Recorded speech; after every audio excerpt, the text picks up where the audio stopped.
Hello everyone, how you doing? And welcome back to Skye and Evan in the morning. And today we're going to be talking about a classic, Rear Window. Evan, my good sir, what did you think of Rear Window?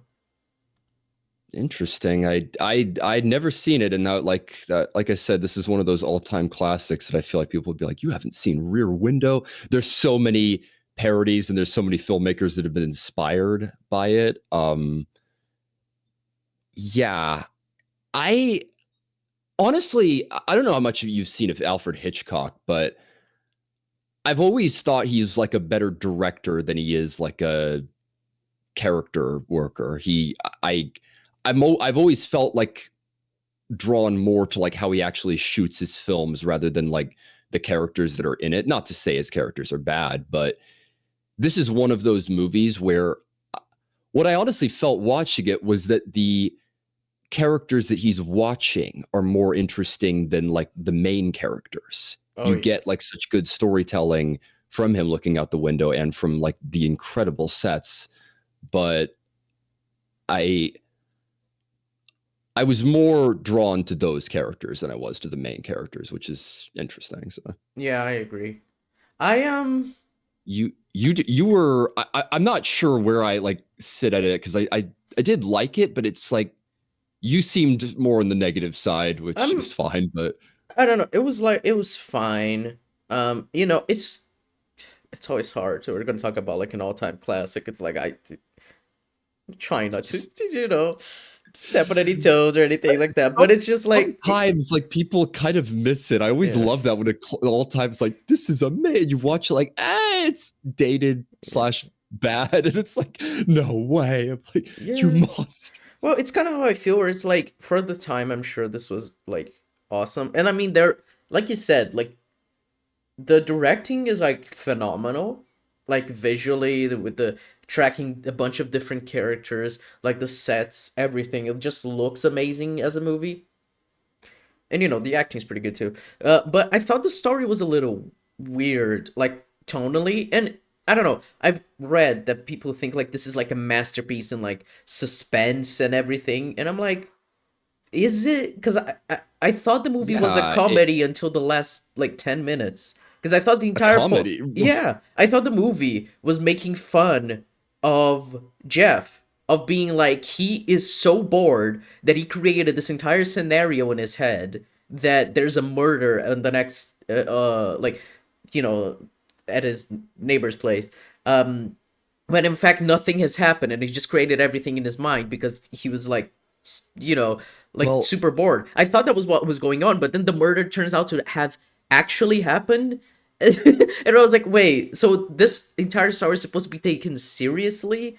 Because it seemed so far-fetched that like every single piece of evidence pointed towards them being wrong, which I thought was going to be the point. And like, like his girlfriend like believing him straight away and everything. I don't know, it felt like a comedy to me until I realized no, it's actually supposed to be like this serious suspenseful drama. I was like, okay. well, there's a line from Jeff where he says like if I prove that he didn't do it, like is that is that ethical to like have watched him and to figure out Yeah. that he's innocent, that he actually didn't commit the murder? And I'm like, yeah, it's flimsy. I thought there was going to be something more overt. I thought the murder would like Well, all I you hear is a scream basically, and then he yeah. goes to bed. I thought he'd see something that was like what, and then it would be one of those things where like no, no, but it's like but I saw this, Yeah. but it's like he sees all these tiny little details, and they're not Yeah, it's exactly very small convincing. They're not what things. you'd Like think. I thought he was actually going to see the murder. And it's also the other thing where it was fucking hilarious at the end. Mrs. Lonely Heart, like she almost kills herself, and I Well, thought that's why I thought it was a and they comedy because I thought there was like she's actually about to kill herself, and they're focusing on the guy who didn't even commit murder. yeah, Like that and seemed they like they such a comedic premise, but then it's like no, she actually almost commits suicide, but because of the music she doesn't. And he turns out the neighbor, what's his name, well, Thornbald or whatever, Thornwald, Thorwald, Thorwald. Yeah, Thornberg? I don't Thorwald. I remember. think Thorwald. Yeah, Thorwald. yeah, I think you're right. Yeah, yeah. yeah. Lars Thorwald. That he did actually commit the murder. He wasn't. He was guilty. It was Well, so weird. It made no sense well, to me. it was a little ironic too, because honestly, I was kind of expecting that too, because I mentioned that I didn't spoil this movie. I was wondering for a second there when he's in his house and they're like Shadow, and he's like, I don't. What do you want? Do you want money? Like, I don't have any Well, that's what money, I and thought. It was just gonna be like, I was like, "What are you maybe talking about? I didn't even kill my wife. Like, what are you talking about? What did I do to who?" And he was just like confused. I it thought, could. "Yeah, that's where we're going," but then it's not. Yeah, it could have been an interesting lesson on like snooping Yeah, and reading too much into other people's lives. Someone tells him like if you looked into his apartment it would seem insane. And of course, yeah. we only see the neighborhood from his perspective, but other people could look at him and judge him, and it's yeah, you were mentioning, I think they call her Miss Lonely Heart. Low Yeah. key might be my favorite character in the film. And that moment was really weird to me because, yeah, they're watching her like clearly setting herself up with pills and like she writes a Write a note and then they suicide say, note. yeah, which I figured that when she was writing, I'm like, oh shit. And then they say call the police, but then Lisa like goes up at the same time, and then like the police just go to her, but they Yeah, called the police for her, but they don't care. And they don't care about anyone in this movie, like other than how it connects to the murder, which I'm like, maybe that's the point that like they're kind of indifferent to them as people, but well, they're I like mean, they did. validated They by the did have fact the that line right where Lisa says like, "Oh, what kind of people are we that we're disappointed that a guy didn't kill his wife?" So yeah, I mean there is kind of a point there of like not seeing the neighbors as people. They do try to make that like with the dog dying and everything. Which again, I thought the dog dying that's was gonna be a red herring, but turns out it was actually true. that was so. I love for one that the woman that's there like somehow recognizes that like it was strangled. Like that you have to make a point of that because he tries to strangle him at Yeah, the end. But when that dog, I was like, that dog has never been more dead. When it started like picking at the yeah. flowers, Well, I thought it was I gonna like die like accidentally, right?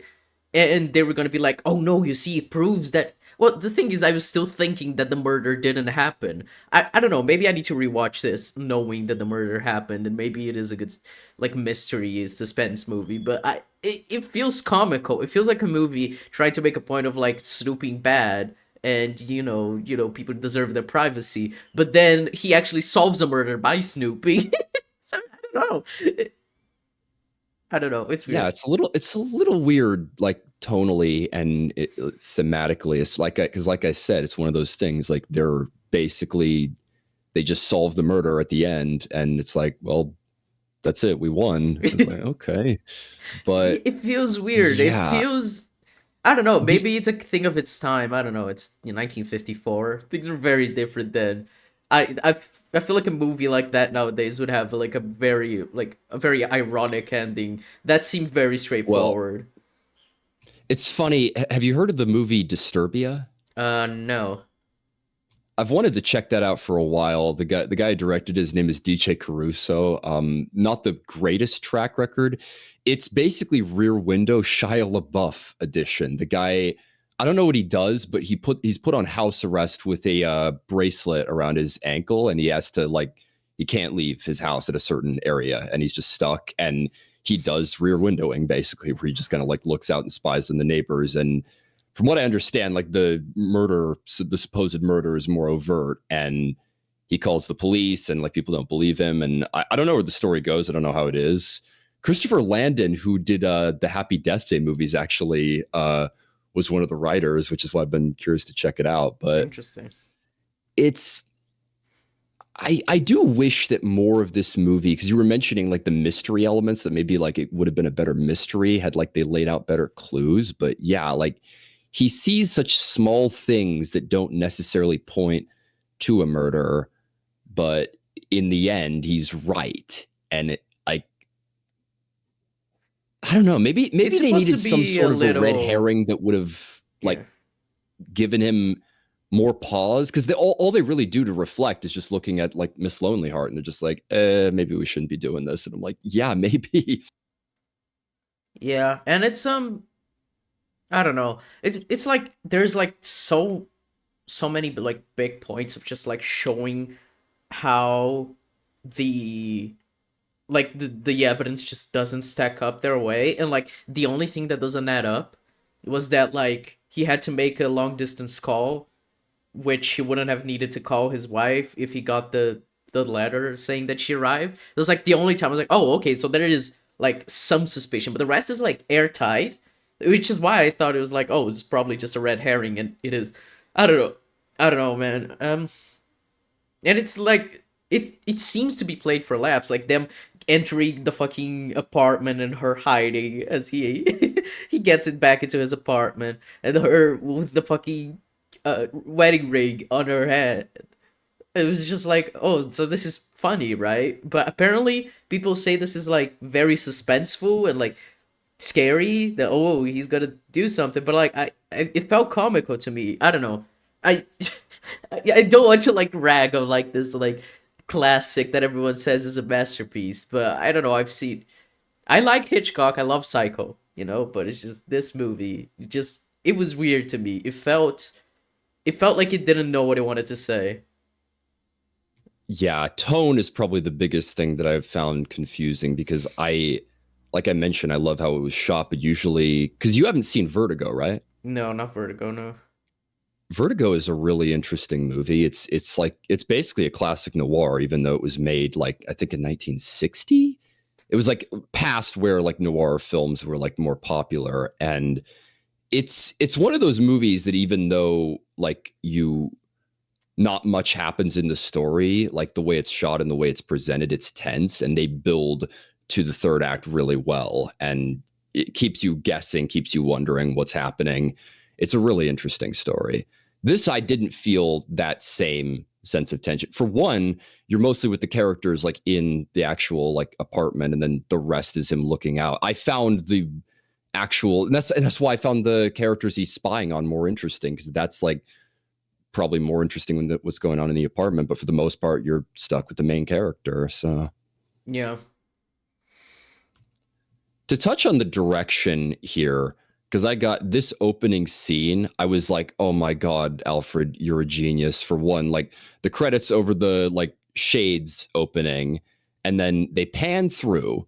You get like a view of everything. They show how like hot it is outside. It's like almost 100 degrees. And then you see all the neighbors, and then a cast, like what you're looking at, and you're like, oh, okay. And then it says, here lie the bones of LB Jeffries.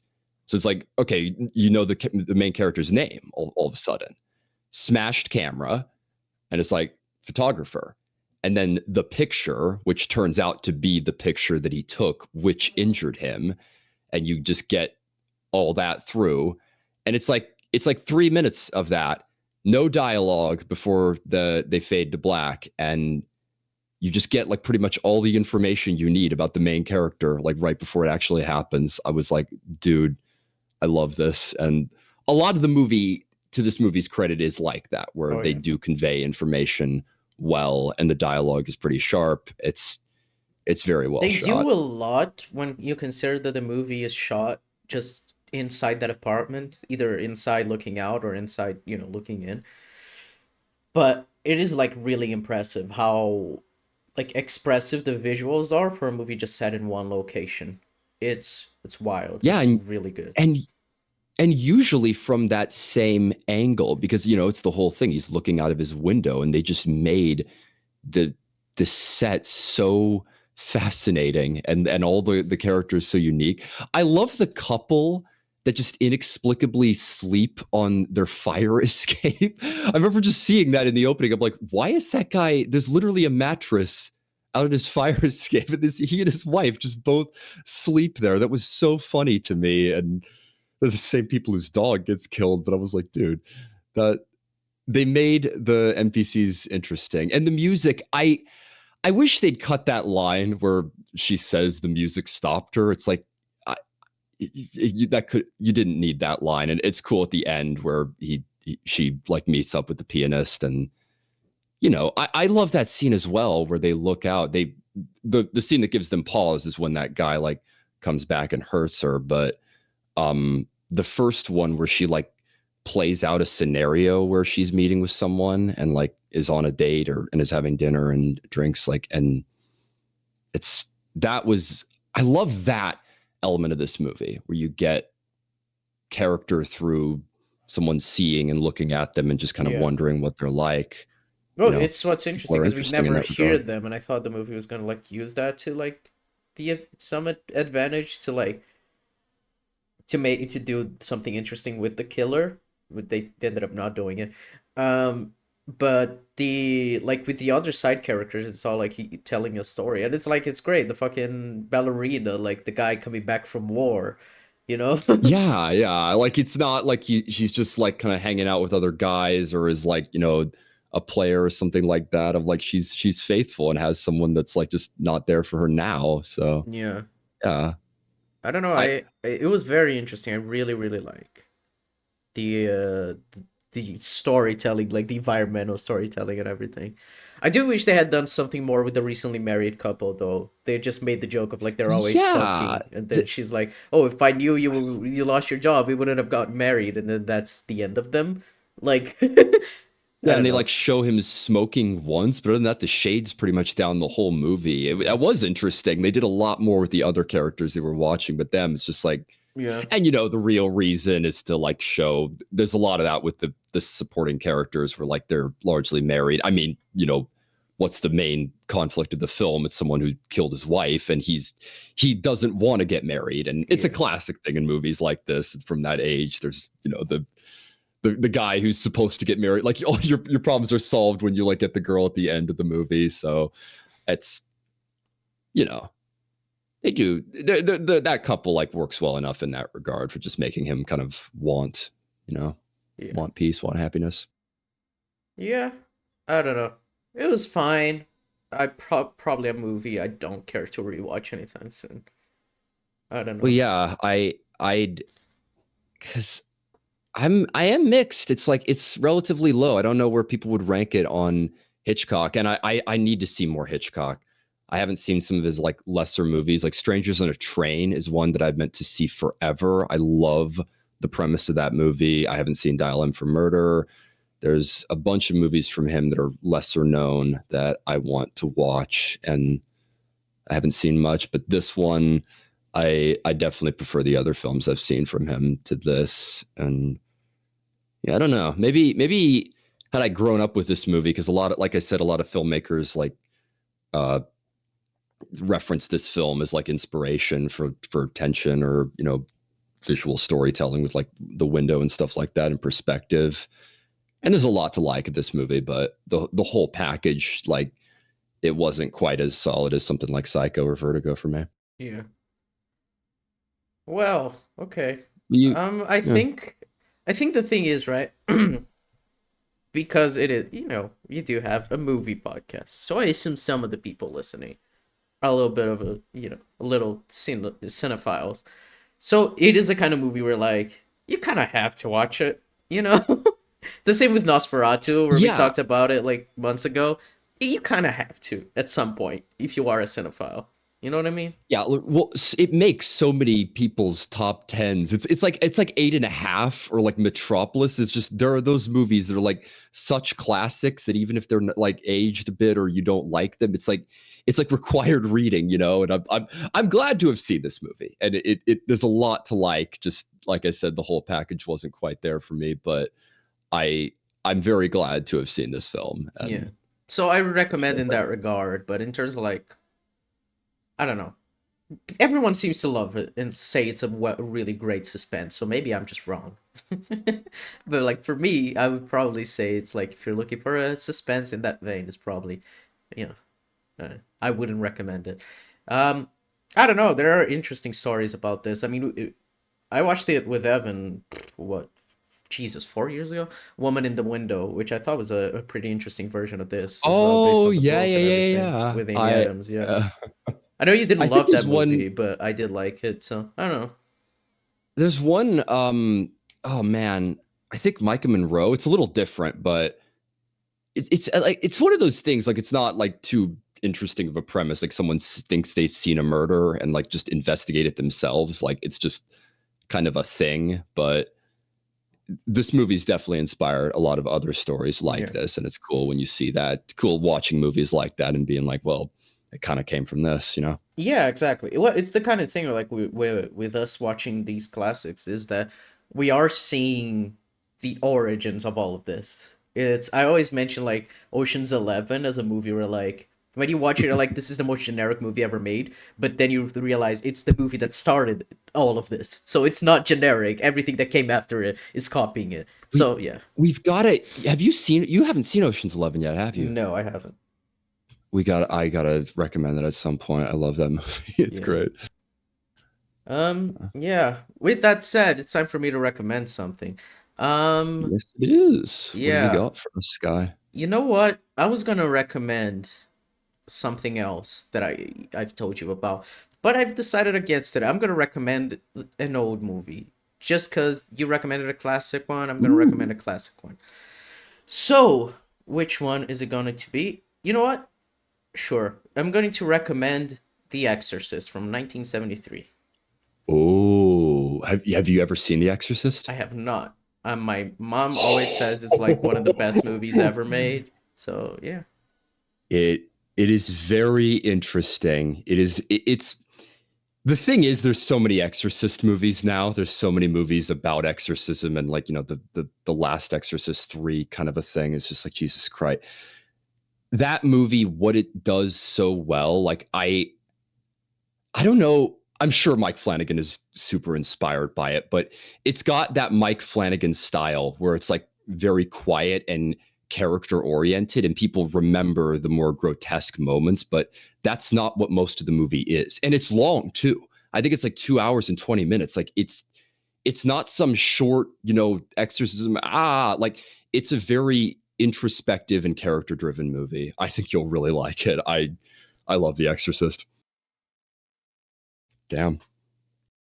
Yeah, Exorcist. All right. Yeah. I need to get to watching a lot of these classics. And I mean, it's a thing. I the reason I have this movie on my watch list is because Mike Flanagan made a list on Letterboxd being like some of the best movies ever, and I just added a bunch of them, and there's like a lot of movies that are like very old. I'm like, I need to watch these, especially if Mike Flanagan says they're good. Obviously, The Exorcist is a Yeah. famous one. There are like less famous ones that are on that list. So we're gonna make our way through that list at some point.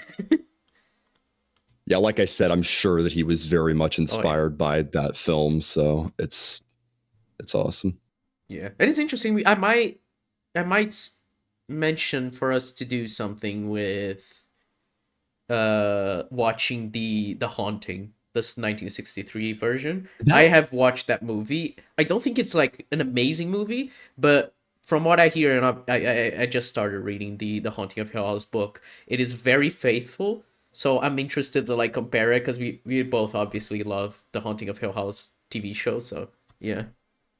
well, that's something as well. There's a couple of movies that I would love to read the book before I like recommend it, and that maybe we could read the book at the same time. Because like, I haven't seen the Haunting movie because I've wanted to read the book, and I've heard like it adds a little more. The movie's not a perfect like representation of that, and the book will probably like have some stuff that the show did. So yeah, that would be an interesting one to recommend as well, for sure. Oh yeah.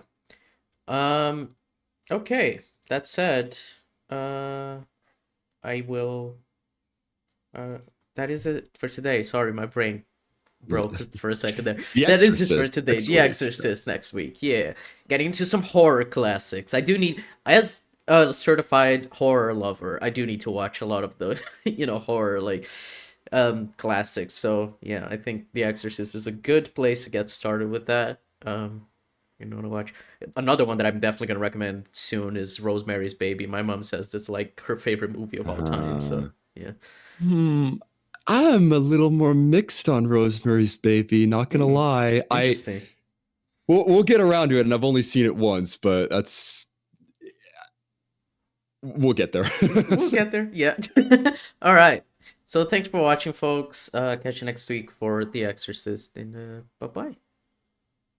Bye bye.